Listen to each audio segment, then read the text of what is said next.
Hello friends, welcome to our YouTube channel teaching exam overload. दोस्तों, आज के session के अंतर्गत आपकी जो सीटेट जुलाई 2024 की क्लासेस लगातार और बेहतरीन ढंग से चल रही हैं, उसमें आज हमारी पॉलिटी की नेक्स्ट क्लास है, जिसमें आज हम क्लास 7 पॉलिटी को स्टार्ट करेंगे। और इसमें क्लास 7 पॉलिटी के इकाई 1 का पहला चैप्टर हम आज देखेंगे, जिसका नाम है समानता। आज का हमारा टॉपिक क्या है? समानता, जो कि क्लास 7 पॉलिटी का क्या है? चैप्टर नंबर 1 है। चलिए फिर सेशन को शुरू करने से पहले हमारी एक रिक्वेस्ट है कि हमारे चैनल को लाइक करें, सब्सक्राइब करें तथा ज़्यादा से ज़्यादा शेयर करें। चलिए फिर बिना किसी देरी शुरू करते हैं। अब आपका प्रश्न बनेगा कि आपने क्लास 6 की जो पॉलिटी कराई है उसमें केवल 7 चैप्टर करवाए हैं, 8 और 9 चैप्टर को क्यों नहीं करवाया? तो इसको इसलिए नहीं करवाया गया क्योंकि इसमें कोई इंपॉर्टेंट पॉइंट्स नहीं थे जो आपके लिए इंपॉर्टेंट है। लेकिन क्लास 7 की अब जो क्लासेस चलेंगी, क्लास 7 पॉलिटी की, इसमें बहुत सारे इंपॉर्टेंट पॉइंट्स हैं। आप इसमें ही देखेंगे कि ये क्लास कितनी बड़ी हो जाएगी। तो आज हम क्लास 7 पॉलिटी के चैप्टर नंबर 1 को पढ़ेंगे, जिसका नाम है समानता। चलिए फिर सेशन को शुरू करने से पहले हमारी एक रिक्वेस्ट है कि हमारे चैनल को लाइक करें, सब्सक्राइब करें तथा ज़्यादा से ज़्यादा शेयर करें। चलिए देखते हैं इसमें इंपॉर्टेंट पॉइंट्स क्या क्या दिए हैं। इसमें पहला पॉइंट है कि भारत जैसे एक लोकतांत्रिक देश में जब वयस्कों को मत देने का अधिकार होता है, चाहे उनका धर्म कोई भी हो, शिक्षा का स्तर कोई भी हो, जाति कुछ भी हो और वे गरीब हो या अमीर, इससे मतलब नहीं होता है। तो इसे क्या कहा जाता है? इसे सार्वभौम वयस्क मताधिकार कहा जाता है। इसे क्या कहा जाता है? सार्वभौमिक वयस्क मताधिकार। इसका मतलब क्या होता है? सार्वभौमिक मतलब सबको, वयस्क मतलब जो 18 वर्ष या फिर 18 वर्ष से ऊपर के वयस्क हो, चाहे वह पुरुष हो चाहे स्त्री हो, चाहे किसी भी धर्म को हो, चाहे हिंदू मुस्लिम सिख ईसाई किसी भी धर्म के हो, चाहे साक्षर हो या निरक्षर हो, किसी भी जात के हो, मतलब 18 या फिर 18 से अधिक के वयस्क को मत देने का अगर अधिकार है तो उस देश को हम क्या कहेंगे? कि सार्वभौमिक वयस्क मताधिकार वाला देश है, और भारत ऐसा देश है। आगे देखते हैं।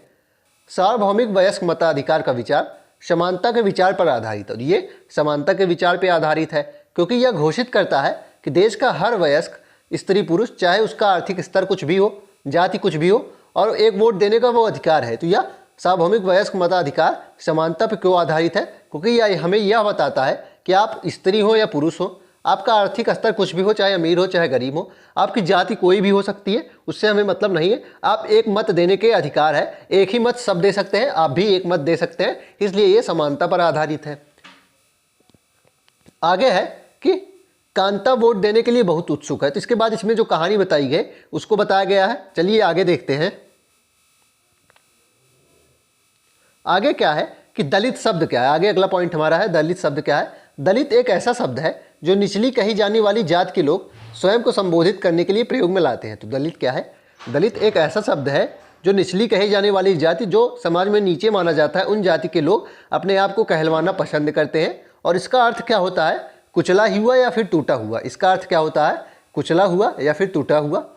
और इस शब्द का इस्तेमाल दलित यह संकेत करते हैं कि पहले भी उनके साथ बहुत भेदभाव होता था और आज भी हो रहा है। तो इस शब्द का प्रयोग क्यों करते हैं दलित? क्योंकि वह यह दिखाना चाहते हैं कि उनके साथ पहले भी बहुत भेदभाव होता था और आज भी हो रहा है। आगे देखते हैं। आगे बहुत इंपॉर्टेंट है, आगे के जो पॉइंट है बहुत इंपॉर्टेंट है, पेपर में लगातार आता है। ओम प्रकाश वाल्मीकि के बारे में इनकी रचना पूछी जाती है, जो कि है जूठन। ध्यान रखिएगा, इनकी रचना कौन सी है? जूठन है। चलिए देखते हैं।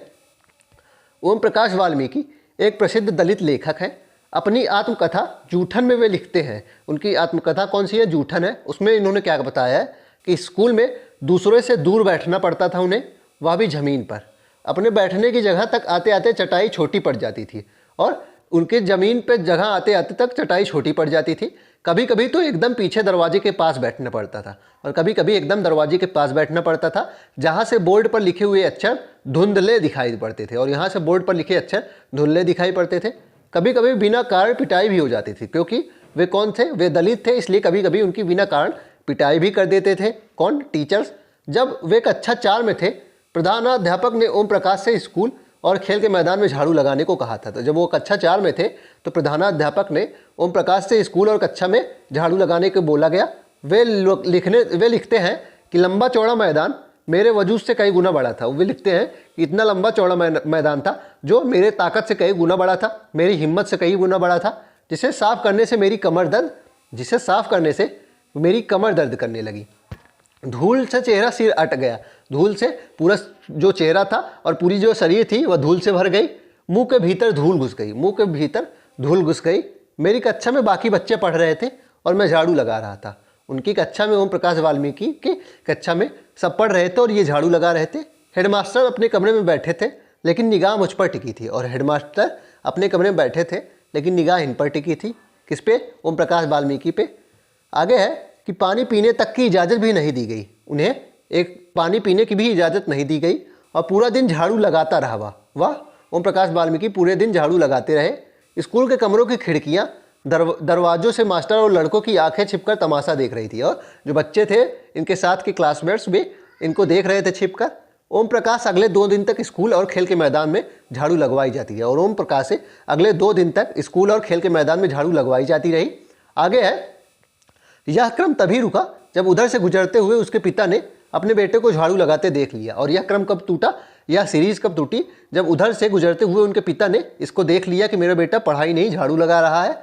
उन्होंने शिक्षकों को साहसपूर्ण सामना किया। उन्होंने शिक्षकों का साहसपूर्ण डट के सामना किया और ओम प्रकाश का हाथ पकड़कर स्कूल से बाहर जाते जाते ऊंचे स्वर में सबको सुनाते हुए कहा, मास्टर हो इसलिए जा रहा हूँ, पर इतना याद रखिएगा मास्टर, ये यहीं पढ़ेगा इसी मदरसे में। और उन्होंने ये कहा कि ये यहीं पढ़ेगा और इसी मदरसे में पढ़ेगा और यो नहीं इसके बाद और भी आवेंगे पढ़ने को। और उन्होंने अपनी भाषा में कहा, ये ही नहीं और भी मेरी जात के पढ़ने वाले आएंगे। तो इसमें इंपॉर्टेंट क्या है? ओम प्रकाश की आत्मकथा पूछी जाती है, कौन सी है? तो वह जूठन हो जाएगी। कौन सी है? वह जूठन है। ध्यान रखिएगा, यह कौन सी कथा है? जूठन है। इसमें इन्होंने अपनी व्यथा बताई थी। आगे देखते हैं। आगे है कि भारतीय संविधान सब व्यक्तियों को समान समझता है। अगला पॉइंट हमारा है कि भारतीय संविधान सब व्यक्तियों को समान समझता है। इसका अर्थ है कि देश के व्यक्ति चाहे वे पुरुष हो या स्त्री, किसी भी जाति, धर्म, शैक्षिक और आर्थिक पृष्ठभूमि से संबंध रखते हो, वे सब समान माने जाएंगे। ध्यान रखिएगा, भारतीय संविधान सभी व्यक्तियों को समान समझता है, चाहे वह किसी भी पृष्ठभूमि से आते हों। आगे देखते हैं। आगे है कि समानता को स्थापित करने के लिए संविधान में जो प्रावधान है उनमें से कुछ निम्नलिखित है। प्रथम, कानून की दृष्टि से हर व्यक्ति समान है और ये किस में बताया जाता है? ये आर्टिकल 14 में बताया जाता है। आर्टिकल में 14 में समानता की बात की गई है कि कानून की दृष्टि से सब व्यक्ति समान है। इसका तात्पर्य यह है कि हर व्यक्ति को देश के राष्ट्रपति से लेकर कांता जैसी घरेलू काम की नौकरी करने वाली महिला तक सभी को एक ही जैसे कानून का पालन करना पड़ेगा। और इसका मतलब क्या है कि आप किसी भी पृष्ठभूमि से आते हो, भारत देश में सबके लिए एक समान कानून लागू होगा। दूसरा है, किसी भी व्यक्ति के साथ उसके जाति, धर्म, वंश, जन्म स्थान और उसके स्त्री या पुरुष होने के आधार पर भेदभाव नहीं किया जा सकता। और इसे क्या कहा जाता है? इसे आर्टिकल 15 में रखा जाता है। भेदभाव आप किसी भी आधार पर नहीं कर सकते हैं।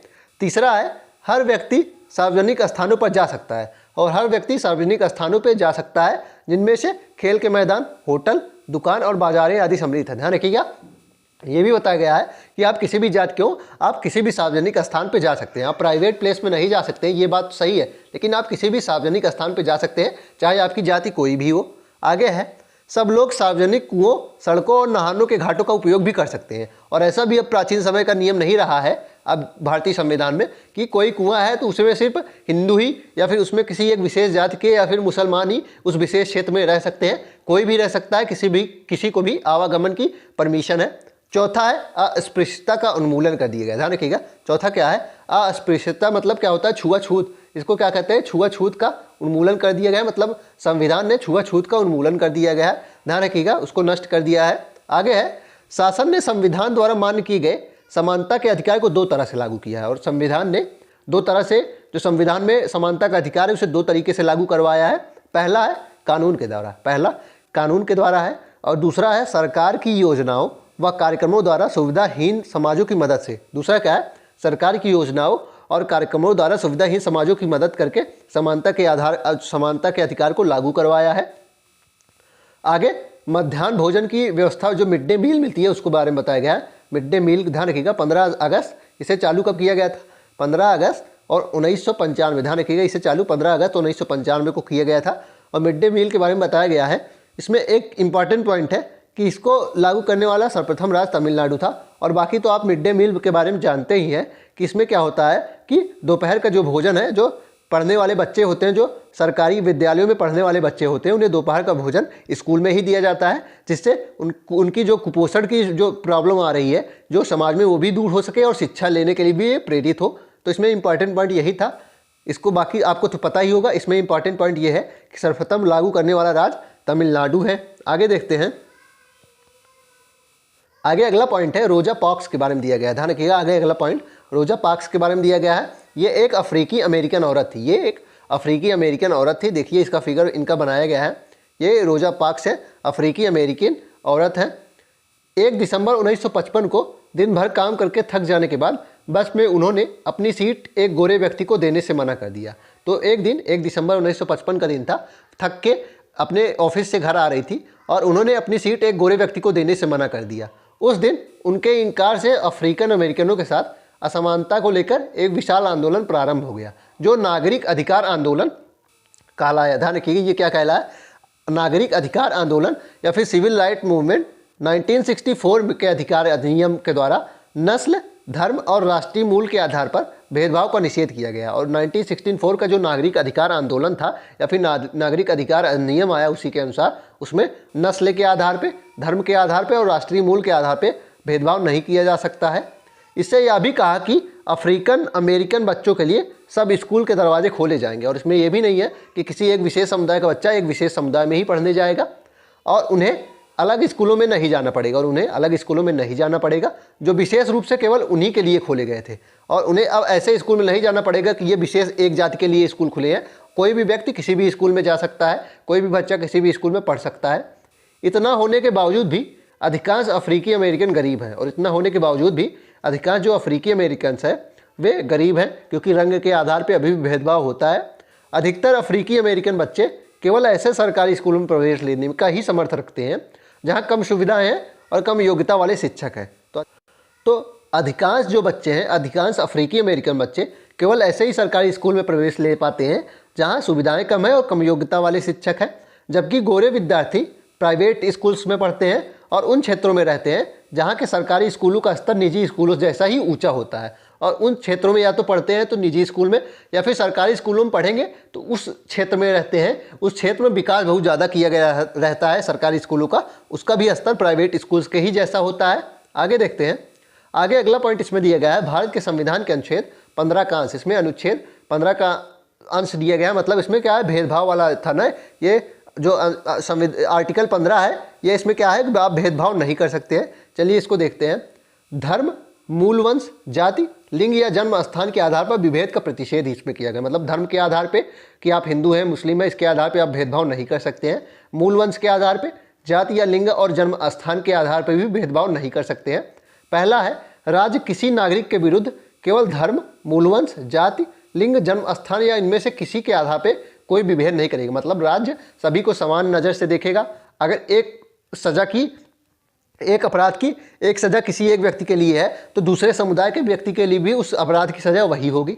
दूसरा है, कोई नागरिक केवल धर्म, मूल वंश, जाति, लिंग, जन्म स्थान या इनके में से किसी के आधार पे दुकानों, सार्वजनिक भोजनालयों, मतलब किसी स्थान पे, किसी सार्वजनिक स्थान पे जाने से रोक नहीं सकता है। या फिर पूर्णतया या भागता राजनिधि से पोषित या साधारण जनता के प्रयोग के लिए जो कुएं हैं, जो तालाब हैं, और इनके भी प्रयोग से रोक नहीं सकता। तो ये सब आर्टिकल 15 में बताया गया है। ध्यान रखिएगा, ये आर्टिकल 15 में बताया गया है। चलिए फिर इसी के साथ आज के सेशन को हम समाप्त करते हैं। आशा करता हूँ कि आपको यह सेशन पसंद आया होगा। अगर आप इसी तरह के अन्य सेशन भी देखना चाहते हैं तो हमारे YouTube चैनल को लाइक करें, सब्सक्राइब करें तथा ज़्यादा से ज़्यादा शेयर करें। साथ ही अगर आप इसकी PDF प्राप्त करना चाहते हैं तो हमारे टेलीग्राम चैनल का लिंक डिस्क्रिप्शन बॉक्स में है, आप उसको ज्वाइन कर लीजिए, आपको सारी PDF वहीं मिलेंगी। चलिए फिर, धन्यवाद।